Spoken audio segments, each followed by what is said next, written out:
Oh my gosh! Πού, απετάξω ρε, απετάξω, τι θες, απετάξω. Τι πάθατε?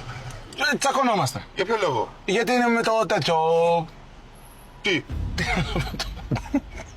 Πείτε μας. Φίλε μου, Αστείο. έχεις κάμερα καταρχάς? Όχι. Έχει ο κύριος πίσω. Έχει εκεί μπροστά. Α, ναι. Τον ρωτήσετε ότι θέλετε να το καταγράφετε. Ορίστε, δεν το καταγράφω. Δεν το καταγράφω. Το γνωρίζουμε. Εδώ δείχνει. Το γνωρίζουμε εμείς. Ποιο? Ή ο κύριος το γνωρίζει ότι το καταγράφετε. Δεν τον καταγράφουμε. Το Εδώ. γνωρίζει. Μα δεν τον καταγράφουμε. Το γνωρίζει. Ποιο, Μα τι και να το καταγράφουμε. γνωρίζει, ωραία ρε φίλε, και να σε καταγράφουμε έχεις θέμα.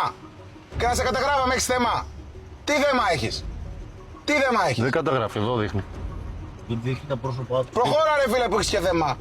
Φίλε μου, δεν είναι ωραίος ο τρόπος που απευθύνεις στον κύριο. Πήγες από πίσω Να είστε και καλά, κύριε. φωνάρεις.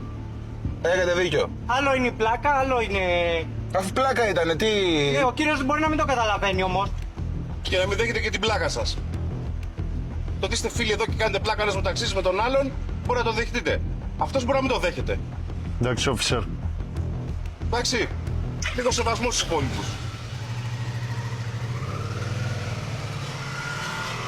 Εδώ το είχα, πώς κρατήθηκα, εδώ το είχα. Ευχαριστώ το Θεό, έχουμε μεγαλώσει. Μπορούμε, αντέχουμε πλέον να μην πούμε μια παραπάνω κουβέντα. Έχει ο Θεός.